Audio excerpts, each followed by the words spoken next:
Howdy, my friend, welcome to Squirrel On Charts, your resource for advanced trading education. In today's video, I'm going to give you 3 tips for becoming better at trading sideways markets. Many traders love trading sideways markets. However, most of them know that sideways markets tend to move unpredictably. Therefore, the chance of getting stopped out, or the chance of the market turning before your take profit gets hit, is high. In addition, many traders tend to take the entry at the moment the market breaks out of the sideways zone, which gives them no chance of reducing the risk. So here are 3 tips to become better at trading sideways markets. First, I want you to gain a new perspective on sideways markets. In my opinion, a sideways market is usually just a horizontal pullback in a trend. Oftentimes, the market continues the trend after a sideways zone. Most of the time, the chances that the market breaks out of the sideways zone in the trend's direction is higher than the chance of a reversal. But the longer a sideways zone goes on, the more the chances of a breakout in either direction approaches 50-50.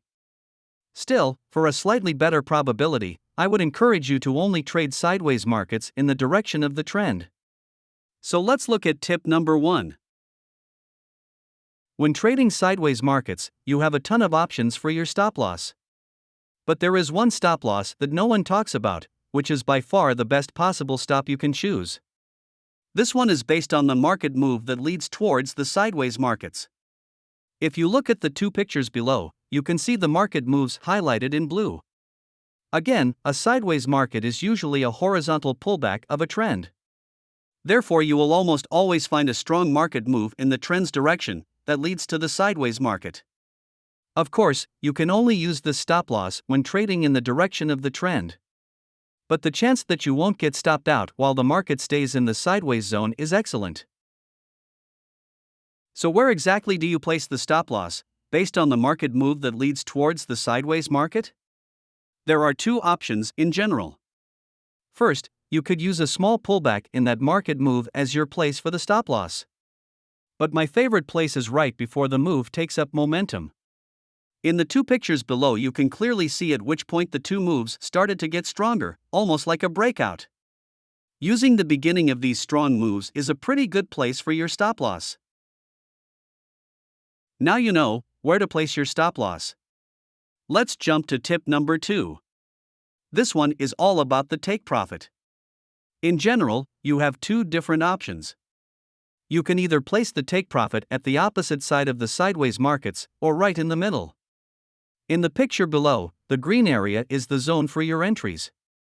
The orange boxes highlight the middle of the zone, as well as the opposite side.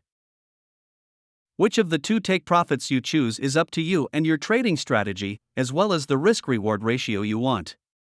Of course, you can also use 2 take profits for the same trade.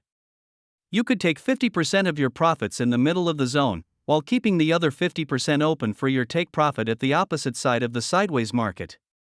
In the picture below, you can see the entry area in green, and the 2 areas for your take profit. In addition, you can see a possible place for your stop loss. This stop loss is based on the point where the market move started to take up momentum. Okay, it's time for tip number 3. You should always wait for some form of confirmation before entering the market. I have talked about this in previous videos, but this concept is also very important when trading sideways zones. This will prevent you from taking entries at points where the market doesn't even attempt to turn. One option of confirmation in sideways markets are price action patterns. On the chart below, you can see a good-looking symmetrical wedge with 3 pushes. Next to it is an example of a double top. Double tops and double bottoms occur fairly often at the top or bottom of sideways zones. On the right, you can see another good-looking wedge with 3 pushes. But there's another type of confirmation you could look for. My favorite type of confirmation is to wait for the market move that leads to your entry to get broken. Below, you can see 2 examples of that. In both cases, you want to go long at the bottom of the zone. But the candles that lead to this area are a series of fairly strong bearish candles. To just go long as soon as the market hits your buy area might result in unnecessary losses. If you wait for a strong bullish candle that breaks the bearish move, you can take a reasonable entry without delaying your entry too much. So, let's summarize what you've learned. First, always place your stop loss based on the swing that leads towards the sideways market.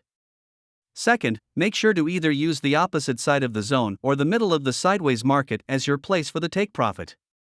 You also have the option to take partial profits in the middle. Lastly, use some form of confirmation before entering in the market. Alright, that's it for today. If you are interested in advanced trading education, feel free to subscribe. Good luck on your journey. Bye.